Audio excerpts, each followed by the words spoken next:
voudrais commencer par remercier donc Sabine de m'avoir invité, Nadine de présider aux destinées de cette table, et puis aussi la logistique de Culture et Démocratie, parce que manifestement depuis hier soir, nous sommes plus qu'accompagnés, conduits, etc., etc.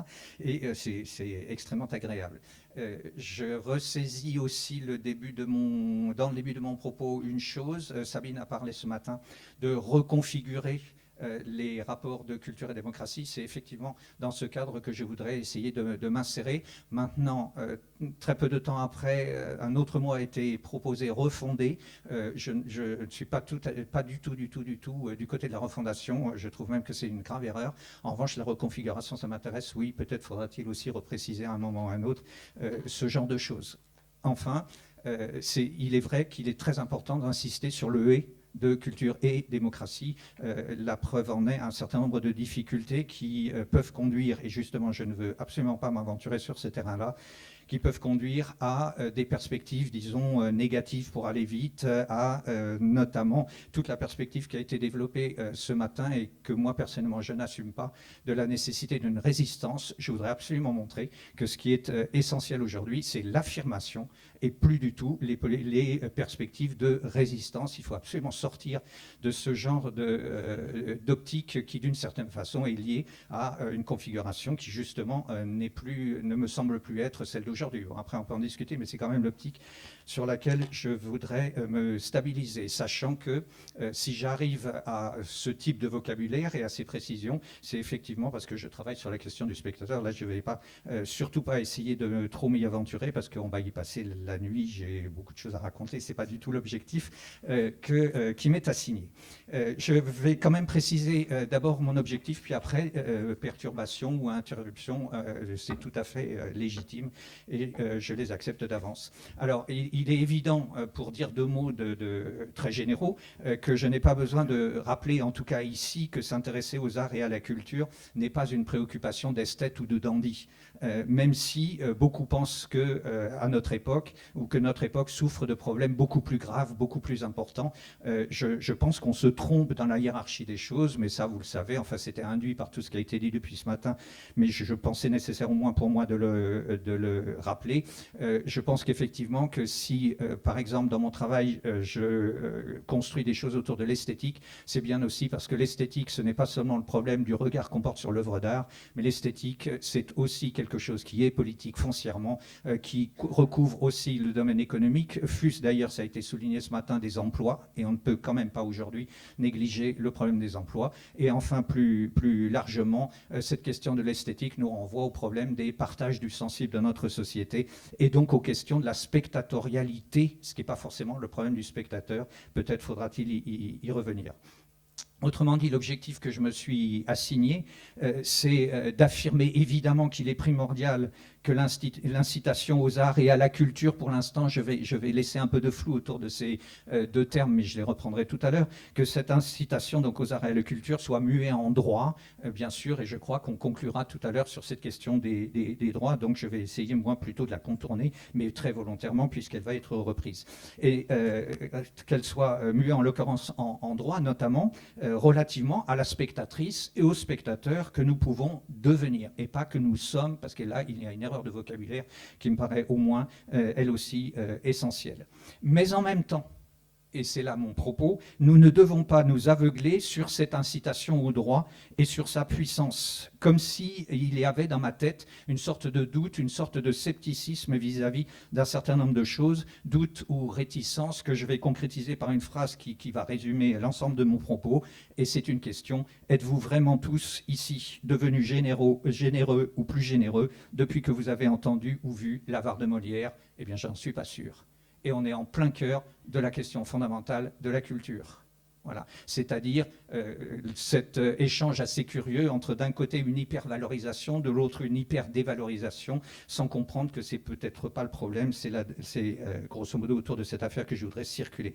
En un mot, il n'y a pas de rapport de cause à effet dans le domaine de la culture, et ce n'est pas parce qu'on a vu telle œuvre qu'on réagit de telle manière, etc., etc. Enfin, ce sont des choses qu'on peut tirer chacun de nos exercices de spectateurs, et je pense qu'il faudra en tenir compte, notamment pour réfléchir dans une assemblée comme la nôtre, qui est faite justement pour peut-être provoquer quelques déstabilisations, y compris des orateurs, et c'est très bien, et c'est absolument nécessaire, des déstabilisations qui pourraient se concrétiser de la façon suivante. Encore une fois, par rapport à ce matin, non pas résister, mais affirmer, et je pense que c'est fondamental aujourd'hui, et puis d'autre part, ne pas chercher des repères, et alors surtout pas la reconstitution des grands récits, ça aurait plutôt tendance à m'affoler, non pas chercher des repères, d'ailleurs vous pouvez l'écrire comme vous voulez, repères E ou repères AI, et la plupart du temps, les personnes confondent des repères E avec des repères AI, ce qui est évidemment extrêmement problématique.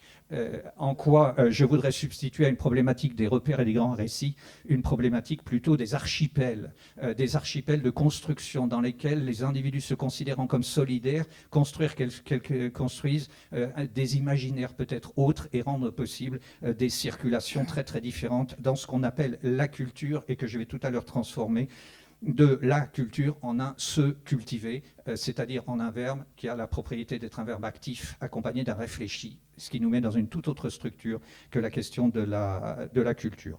C'est aussi banal pour persévérer dans cette affaire que si je vous disais, parce que ça me paraît important pour dresser le portrait quasiment de notre actualité, sommes-nous vraiment aujourd'hui aussi certains qu'hier de pouvoir opposer le maniement des dictionnaires à celui des armes?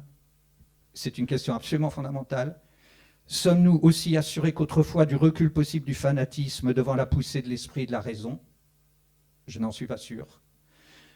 Nous sommes effectivement en droit de nous demander si finalement les leçons promises par une conception de la culture et de la démocratie, j'insiste sur le une parce que c'est là-dessus que je voudrais travailler, une conception donc dominante et en même temps conquérante de la culture, conçue comme un remède, et je ne suis pas du tout du côté du remède, et je ne suis même pas sûr que ça corresponde à ce que Platon dit, mais ça, bon, ça c'est mon côté helléniste, c'est un autre problème, conçue donc comme remède aux mots individuels et collectifs de la cité, ont servi à quelque chose depuis son élaboration, alors que, c'est pas difficile, vous ouvrez votre journal de ce matin, alors que les bûchers d'autrefois, sans parler des exterminations, ont trouvé leur remplaçant aujourd'hui dans les grands bûchers que sont les terreurs, et en même temps, devant ces grands bûchers que sont les contresens et approximations sur des textes qu'on ne cesse de lire n'importe comment.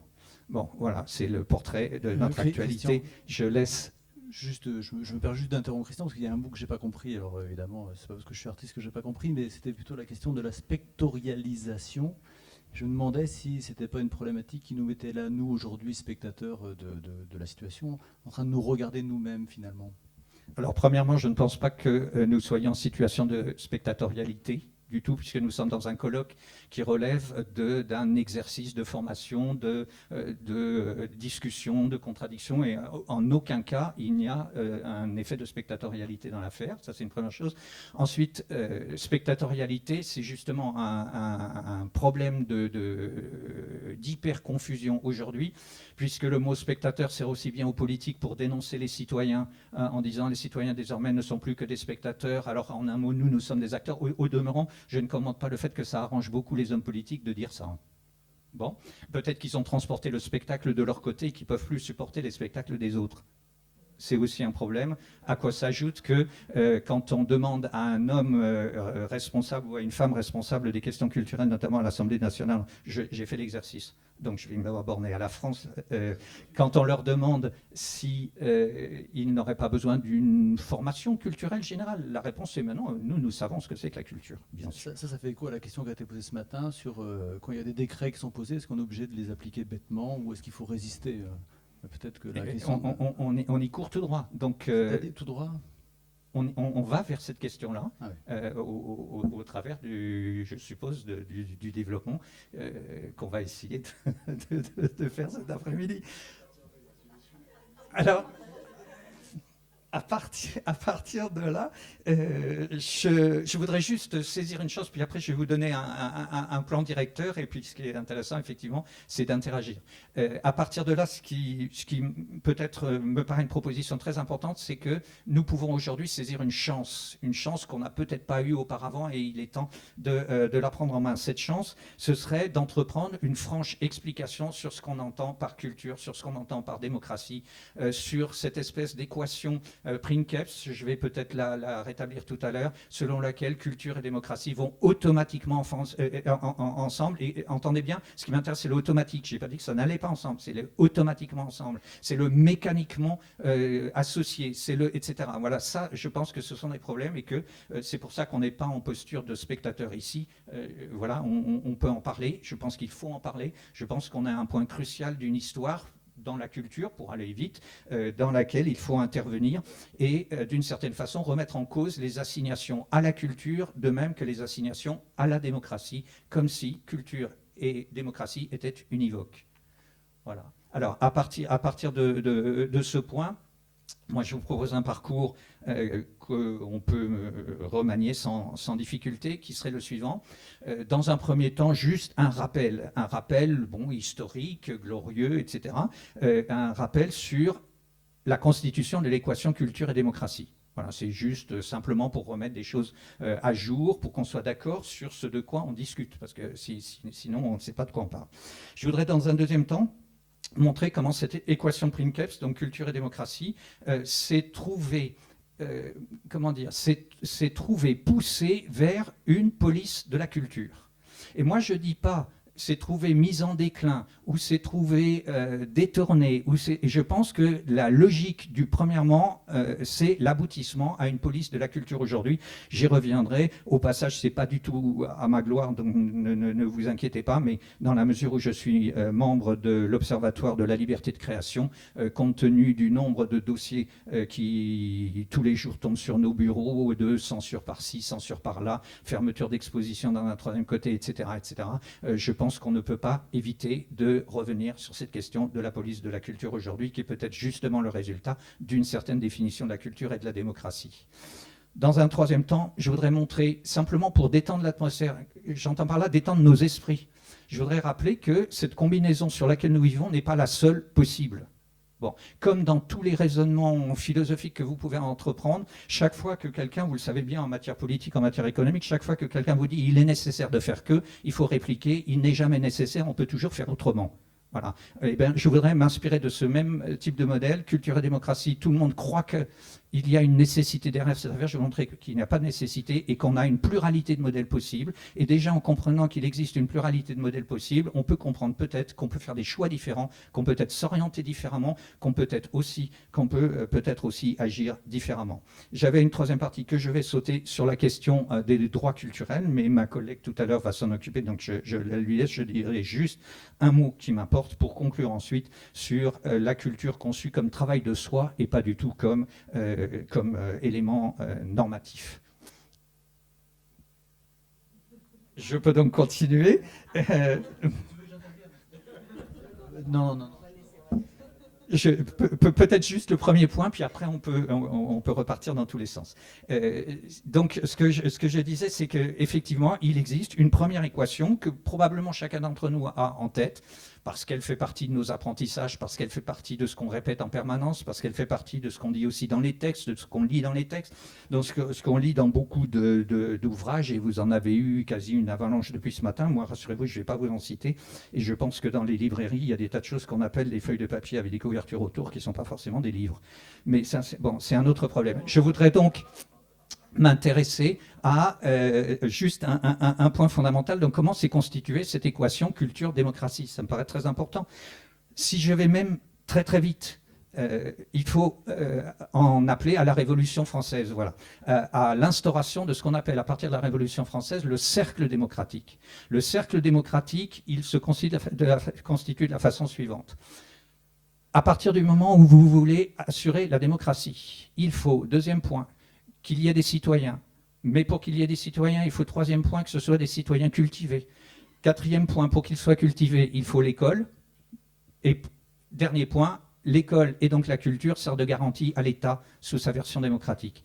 Ça, c'est l'équation de Condorcet. C'est l'équation qui a fait les beaux jours de la première, de la deuxième, de la troisième République. Ça ne me pose, moi, aucun problème. Ce qui va me poser un problème, c'est quand aujourd'hui on continue à la véhiculer sans s'apercevoir que cette histoire, il faut en tenir compte. Voilà, c'est juste ce que je veux faire observer. Il n'y a aucune ambiguïté dans mon propos et je ne vais pas aujourd'hui ici ni à Bruxelles tenir un discours contre une révolution française contre laquelle je n'ai rien et de laquelle d'une façon ou d'une autre je procède. Ceci pour dire qu'à propos de ce qu'on a dit ce matin sur la dette, moi j'ai quand même une inquiétude. C'est vrai qu'on peut dans la rue interroger des personnes pour leur demander mais la dette, etc. et on vous répond oui, la dette est importante. Ce qu'on oublie de dire, c'est que cette réponse, elle est entièrement conditionnée par le fait que nous sommes tous les produits de cette dette et que tout le monde sait que c'est grâce à la dette qu'on a eu accès aux universités, qu'on a eu accès à un certain nombre de choses et que par conséquent, faire l'impasse sur la dette, c'est pas aussi facile que ça et c'est pas d'un revers de main, d'un seul coup d'un seul qu'on peut la mettre de côté parce que les enjeux sont bien évidemment infiniment plus compliqués. Je finis, cercle démocratique donc, dont vous voyez les effets très banalement. Alors, excusez-moi, moi, chez vous, c'est comme ça. Vous êtes une démocratie, nous aussi, mais nous sommes une démocratie républicaine. Vous êtes une démocratie à monarchie constitutionnelle. Ça change un tout petit peu les choses. On le voit dans la République. La République est foncièrement, en France, guidée par cette équation culture implique démocratie et réciprocité. Démocratie implique culture. Je ne fais pas un développement, mais ça me paraît extrêmement intéressant. Avec pour conséquence, voilà, j'ai fini mon premier point, mais avec pour conséquence que personne ne se pose la question de savoir de quoi on parle. C'est-à-dire, quelle démocratie, quelle culture, quelle association entre les deux. C'est automatique, il y a une espèce d'évidence. Bon, c'est même composé d'ailleurs avec des marques d'impuissance. Question, est-ce à la culture de résoudre les problèmes de la démocratie, alors que le problème de la démocratie est un problème politique ? Inversement, est-ce à la démocratie de résoudre le problème de la culture, qui est un problème d'œuvre? Alors, œuvre, puisqu'on a posé la question ce matin, mais vous pensez aux arts, œuvre, moi je parle œuvre humaine, quelle qu'elle soit. Ça m'est complètement égal, j'y reviendrai tout à l'heure, ce n'est pas forcément les œuvres d'art. Donc, qui est un problème d'œuvre, un problème de pensée et aussi un problème de spectatorialité. Ça me paraît très important. La politique de la démocratie doit-elle être identique à la politique de la culture ? Ça ne va pas non plus de soi, même si tout le monde croit que ça va de soi. Les œuvres de la culture doivent-elles être identiques à celles de la démocratie? Là aussi, je pense qu'il faut s'interroger, s'arrêter, se poser la question et se demander de quoi on parle. Voilà, ça c'est juste pour établir un profil qui me paraissait nécessaire. Encore une fois, je ne l'énonce pas pour dire c'est regrettable ou c'est bien, ça m'est complètement égal, c'est ce qui a eu lieu. Ah, mais on n'est pas obligé de m'interrompre non plus. Non, mais là tu me regardes, donc ça veut dire que tu as envie de te faire interrompre. Moi, je serais bien tenté de rebondir sur quelque chose qui va pouvoir concerner les différents interlocuteurs ici. C'est la différence que tu fais entre l'art public français et l'art public belge sur le rapport à la démocratie. Non, j'ai pas fait. Non, mais ça a été entendu. Moi, je l'ai entendu comme ça. Alors attends, juste. Non, j'ai pas fait une différence entre l'art public belge et l'art public français. Je dis que le paramètre qui est constitutif de ce qu'on appelle l'art public dans un cadre et dans l'autre n'est évidemment pas le même. C'est-à-dire que c'est aussi banal que si je vous disais, si en France on n'a pas, il ne reste qu'une sculpture royale, c'est le Henri IV sur le Pont Neuf. Je parle de Paris. Bon, on pourrait multiplier. Toutes les autres sculptures ont été remplacées d'une façon ou d'une autre par une sculpture qui est à la fois démocratique et républicaine. Je viens de la gare du Midi ici, je rencontre des rois en art public. Mais ce n'est pas un défaut, attendez, c'est une différence fondamentale dans la manière... Excusez-moi. Oui, mais il a été remis. On est d'accord. Ce qui veut dire que... On est dans une autre perspective, c'est tout. Moi, je trouve ça très, très important parce que j'ai horreur de croire que les Belges sont des Français, les Français sont des Belges. C'est pas pour faire des frontières, c'est pas pour etc. Vous avez quand même un atout absolument fondamental, c'est que vous êtes multilingue, tandis que nous avons éliminé toutes les autres langues. Bon, et je pense que c'est une spécificité qu'on ne peut pas contourner. Mais c'est pas grave parce que... Alors, je pense qu'on va laisser peut-être Christian continuer. Je suis sûre que Karine Foll aura des choses à dire par rapport justement à la question de la Belgique quand elle interviendra tout à l'heure. Donc, on va vous laisser continuer. Alors, je vais passer à mon deuxième point. Le deuxième point consiste à montrer comment cette équation s'est transformée en une police de la culture. Bon, là aussi, c'est renvoyé à un certain nombre de faits qu'il est facile de repérer, mais que je voudrais peut-être énoncer, et dont le point crucial est peut-être simplement le suivant, puisque moi, à la fin, je reviendrai sur cette question-là, c'est que tout a été fait finalement pour éliminer les trajectoires culturelles des uns et des autres. Et qu'une politique de la culture, n'étant pas une politique de la trajectoire culturelle, pose évidemment des problèmes fondamentaux. L'équation dont je vous ai parlé tout à l'heure, elle a fini par virer, et bon, encore une fois, l'appel à ce que je disais tout à l'heure à l'Observatoire de la liberté de création le montre tous les jours, c'est au nom de la culture que tout d'un coup on censure ceci ou cela. Mais c'est pas défini, c'est juste un effet de l'art. Tel maire dit « Ah mais ça c'est pas de la culture, donc je censure ». Telle autre personne vous dit « Ça n'est pas de la culture, donc on censure, je suis en train de le vivre, je vais prendre des coups demain soir à Paris autour, pour ceux qui connaissent, de la fameuse exposition Exhibit B de Brett Bailey. » Donc voilà, on est devant des problèmes qui se développent de la façon suivante. Je simplifie, mais je vais vite. On affirme que la liberté est acquise, sauf que on oublie de comprendre qu'elle n'est assurée et renforcée que uniformément. Voilà, il faut tenir tous les aspects de ces équations. Deuxième point, on affirme l'égalité des droits, elle est consacrée, mais il a fallu, et il faut encore, semble-t-il, en imposer un seul modèle et sans discussion. La dignité humaine est peut-être acquise en termes de texte, en l'occurrence, mais il fallait en légitimer une modalité unique. Voilà, c'est ça que je voudrais ouvrir, et c'est à partir de là que je pense qu'on pourra avoir des discussions peut-être plus fécondes. La nation était à la fois enfermée dans ses frontières et émancipée, mais émancipée, il faut l'entendre dans le vocabulaire du 18e, et pas, comme on l'a entendu ce matin, émancipée, j'y reviendrai, parce que n'oubliez pas que le mot a quand même 5 sens différents. La nation, donc, était à la fois enfermée dans ses frontières et émancipée, mais sous un modèle théorique d'émancipation et sous le magistère de ceux qui savent les élites culturelles. Et donc, on a aussi un fonctionnement, en Belgique, je ne sais pas, mais en France, c'est quasi automatique. Quand vous parlez culture dans un certain milieu, l'identification au ministère de la Culture est une évidence. Mais qui a dit que la culture était dans le ministère de la Culture? En tout cas, moi, jamais. Jamais, la ministre le sait très très bien. L'espace public, dit-on aussi, est conquis, mais il fallait le réglementer sous une configuration qui maintienne évidemment chacun à sa place, bien sûr. Bon, voilà, ce sont des problèmes qui me paraissent absolument importants, qui définissent ce que moi j'appelle une police de la culture. Après, on peut discuter des mots, c'est moins important. En tout cas, moi, je vous ai donné mes codifications. Voilà. Donc, premièrement, on a un modèle. Deuxièmement, ce modèle aboutit à des difficultés, pour ne pas dire à, franchement, des drames dans un certain nombre de cas. On a parlé du statut des femmes, évidemment, comme vous l'avez vu. Tout à l'heure, j'ai essayé de dire spectatrices et spectateurs, mais il est évident que dans toutes les références que j'ai prises jusqu'à maintenant, il n'y a que des spectateurs. D'ailleurs, le terme spectatrice dans les textes n'existe qu'à partir de la fin du 19e siècle. C'est dire, même si Olympe de Gouges, qui a été cité ce matin, a fait un très très grand travail sur l'affaire, mais enfin bon, elle a fini sur l'échafaud aussi. Oui. Alors, le troisième point. Je voudrais maintenant ouvrir les perspectives. Alors, c'est ce pourquoi vous aviez sur vos chaises un petit tableau complètement incompréhensible qui vous a été donné, mais c'est très bien qu'il vous ait été donné. Simplement, je pense qu'il faut l'éclairer un tout petit peu, même si je n'arriverai pas à en faire le tour complet. Mon idée était très simple. Elle était la suivante. Il n'y a pas eu un seul modèle de relation entre culture et démocratie.